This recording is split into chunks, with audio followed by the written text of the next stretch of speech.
Legal nihilism. The term nihilism comes from the Latin word nihil, meaning nothing.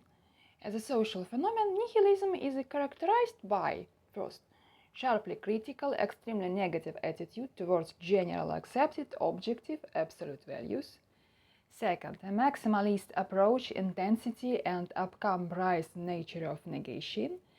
C. Absence of positive program. 4. Destructive, disintegrative character.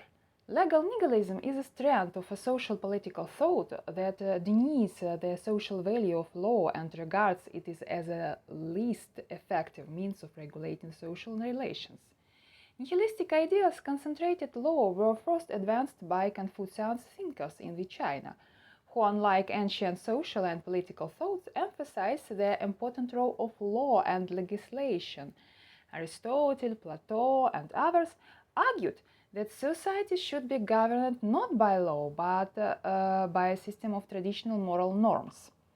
Legal or jurisdictional nihilism represents a refusal to recognize law as a social value and manifests itself in a negative and dismissive attitude towards law, legislation, and legal order, as well as a disbelief in the necessity of law, its capacity, and its social usefulness. What are the forms of legal nihilism? Professor Matuzov identifies the following forms of legal nihilism: deliberate violation of laws and other normative legal acts, widespread non-compliance with and failure to enforce legal rules, the adoption of contradictory legal acts, substituting expediency for legality, confrontation between representative and executive bodies, violation of human rights, the theoretical forms of legal nihilism in the academic sphere in the works of lawyers, philosophers, and others. Professor Tumanov distinguishes first passive and active forms of legal nihilism. The passive form is characterized by an indifferent attitude toward law and a clear underestimation of its role and significance. Active legal nihilism, by contrast, is marked by a consciously hostile attitude toward law.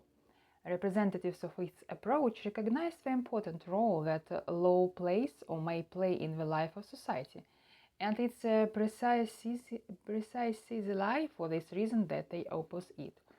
Second, Professor Tumanov divided legal nihilism into the following levels. At the higher level of a social consciousness, in the form of ideological movements and theoretical doctrines. In its most radical form, legal nihilism is expressed in the views of anarchists. In the works Stirner, Proudhon, Bakunin, and others, the immediate abolition of law and the state is regarded as a necessary prerequisite for the liberation of an individual. Bakunin and his followers extended their negative assessments of bourgeoisie's law to law as such, thereby distorting their historical perspective and underestimating the role of law and the state in the process of building a socialist society.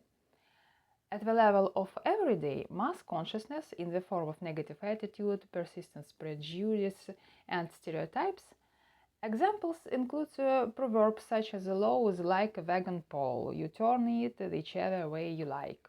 What do I need laws for if I know the judge? Before God, truth, before the judge, money. The land loves money, manure, the horse loves oats, and the judge loves gifts." What benefits judges is what slips into their pocket.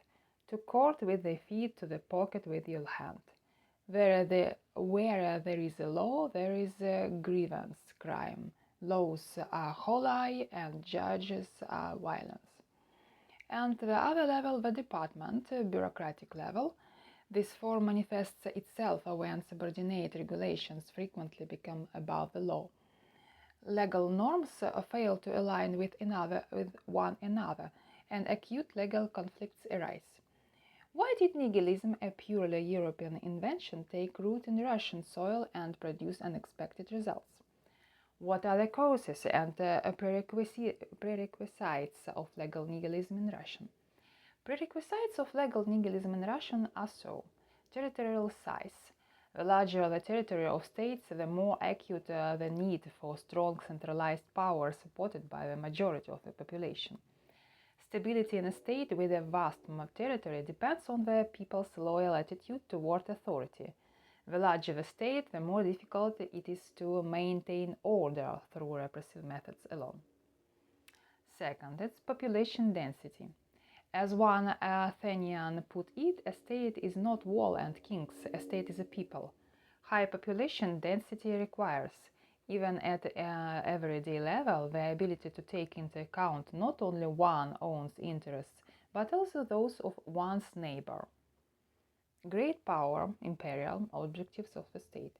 The more ambitious and grandiose or a state's objectives, the less comprehensibly they are to bulk of its citizens, and the more indifferences and formalism are manifested in their implementation.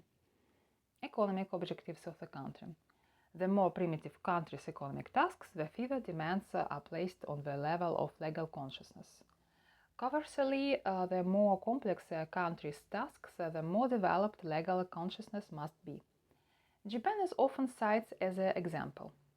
National composition of the country, ethnic homogeneity and shared cultural values create favorable conditions for the development of legal consciousness.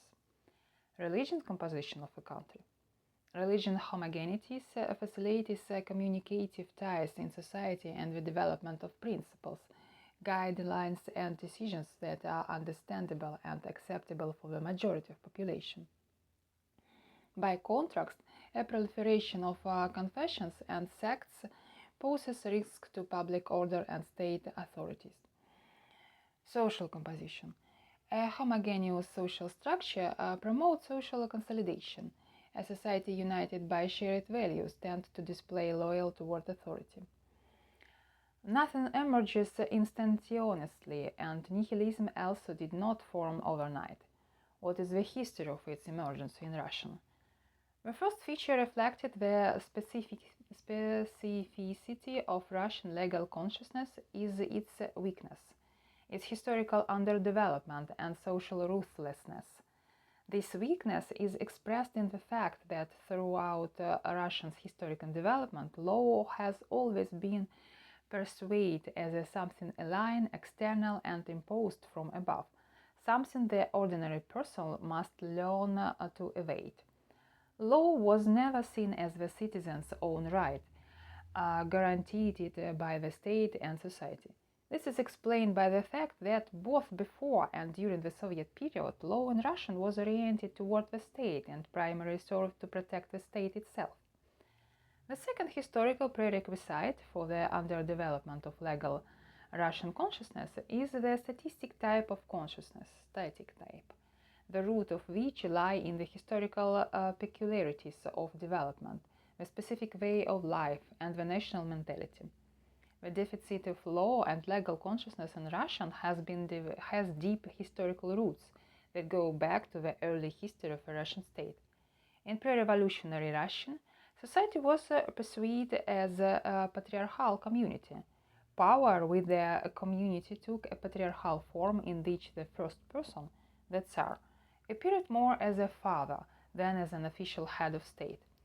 In people's legal consciousness, the dichotomy of father-children was significant, gives rise to the idea of a Tsar's paternal attitude toward the people, the Tsar as a father, who was seen as an embodiment of justice in the society. Such power was perceived as omnipotent. It would feed, clothe, and entrust people on how to live. Historically formed under conditions of a subsistence economy, the peasants' commune, based on collective land ownership and communal self-government, remains inclined toward egalitarianism even today.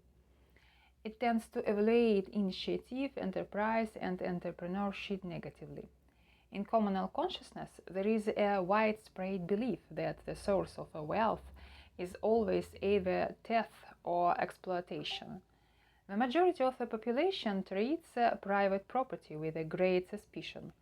In the legal consciousness of Russian, moral right has always predominated over legal right. Acting according to the dictates of consciousness rather than a written law was traditionally accepted in Russian. This, incidentally, is also one of the reasons for Russians' dismissive attitude toward legal norms and laws, especially those that conflict, to one degree or another, with moral norms. Indeed, the dream of freedom was long-lived among the Russian people, historically condemned to centuries of dependence on the despotic power of the Tsar, the official and the landowners.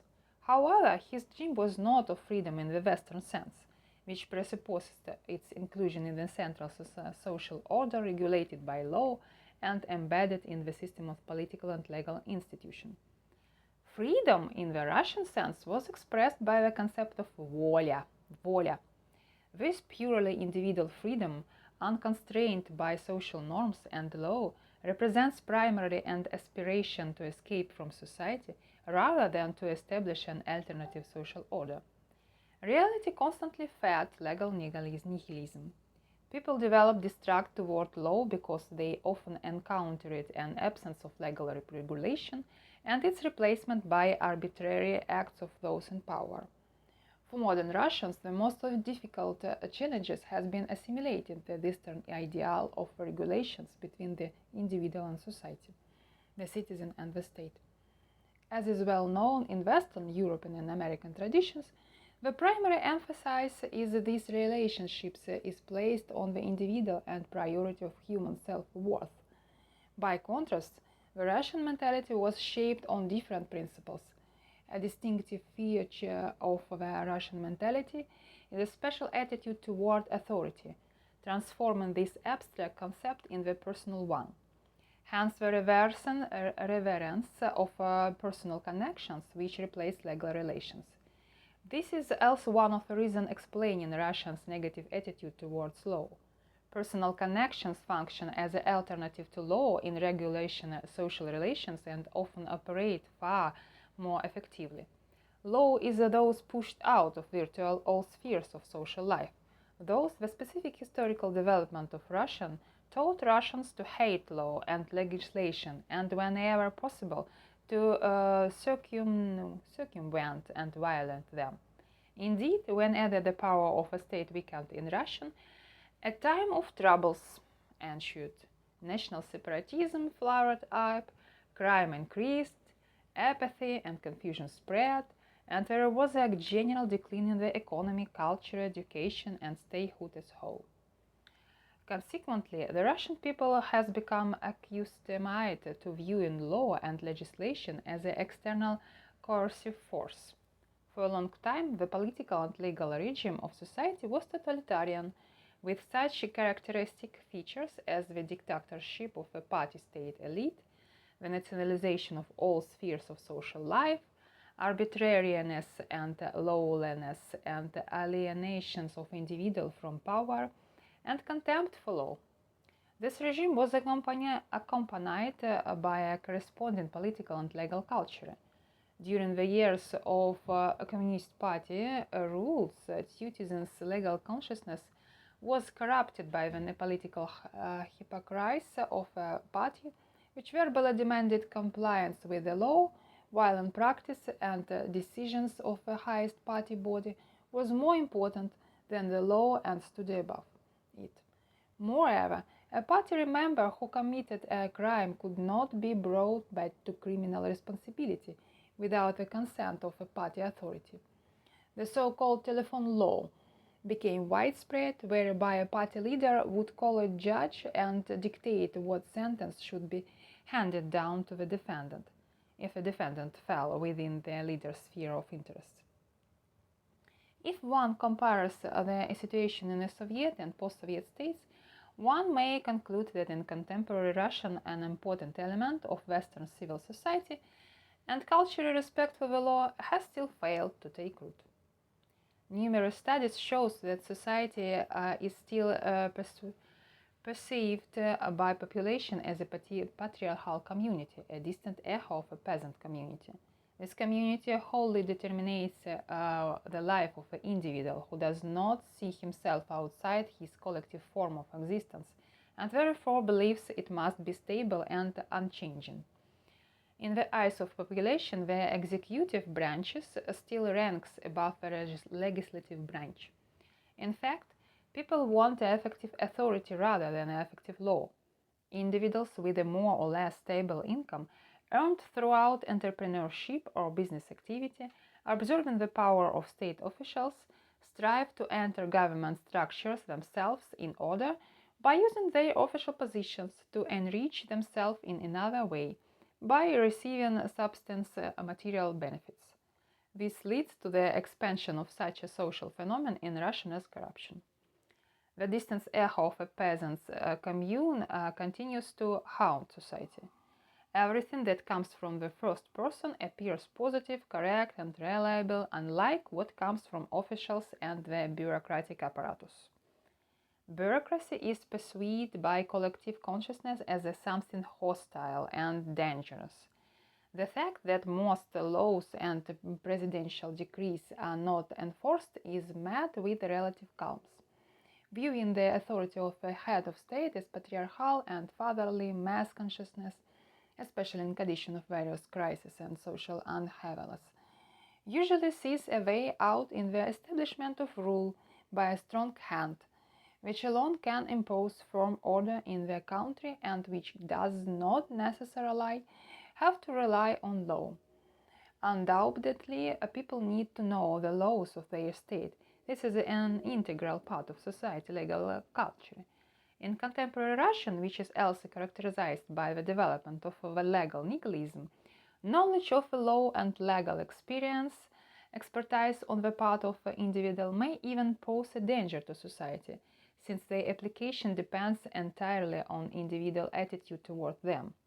Once again, it should be emphasized that special historical development of Russian has taught Russians to hate law and legislation, and whenever possible to circumvent and violate them. Moreover, this was by no means regarded as a shortcoming, but rather as a virtue, and it was even glorified by intelligence. A century later, our contemporary Solzhenitsyn would argue that in market economy the legal principle is less important and necessary than a moral one, and would call for conducting commercial transaction on the basis of one's word rather than a written contract, amid a general aversion to judicial red tape. Gertsen, too, saw a certain advantage in the fact that Russian lacked a stable legal order. A defining feature of the entire Russian intelligence has been a failure to understand the significance of legal norms for social life. It was said long ago that in Russian people have always ruled, not laws. Hence the dismissive attitude toward the law as a trait of Russian commoners' characters. The bitter words of Saltykov-Shchedrin have become proverbial. The severity of Russian laws is mitigated by the fact that their enforcement is optional. The skills of shadow and formal behavior became so deeply rooted in the psychology and everyday practice of a Soviet person that shadow activity itself came to their persuade by mass consciousness as something ordinary, normal, almost lawful. One of the main obstacles to Russians' return to the normal life is a wide dissemination and a deep interarrangement of criminal consciousness. Crime becomes the law and almost a matter of honor when a thief or bandit is respected in the courtyard or settlement, admired by girls and imitated by boys. The struggle against nihilism. Do there exist a way to overcome legal nihilism? In our view, this is a lengthy process that entails changes in the objective conditions of a social life, purposeful organizational and ideological work, and the implementation of a set of special legal measures. However, it must be emphasized that legal nihilism is so deeply embedded in contemporary life, so firmly entrenched in people's minds that eradicating it in the near future seems impossible. One can only attempt to weaken its position by acting decisively along several lines. It's necessary to immediately put an end to the war of laws at the federal and regional levels. Across Russia as a whole, laws and other normative acts must be brought into conformity with the constitution and with one another. At the regional level, all regional normative legal acts must strictly comply with federal law. In activities of law enforcement agencies, it is also necessary to ensure the triumph of legality without excesses in either direction. The voluntaristic style of government and rule must be immediately curtailed. No directive methods, no stepping over the law, only the law and all decisions solely on its basis. Mechanisms for implementing legal norms must be continuously improved, relying above all on legal procedures. Finally, by using the mass media and press, it's necessary to launch an active campaign against unlawful behavior attitude, promoting universal law abidingness, beginning with the highest levels of authority. Legal nihilism is a pathology of legal consciousness. Therefore, the ways to combat it must be diverse. These include reforms of social economic nature, changes in content of legal regulations, bringing legal norms as close as possible to the interests of various social groups, raising the authority of justice both by changing the nature of judicial activity and by cultivating respect for the courts, improving law enforcement practice, theoretical work in this area and others. I hope the situation with legal nihilism will be better in the future.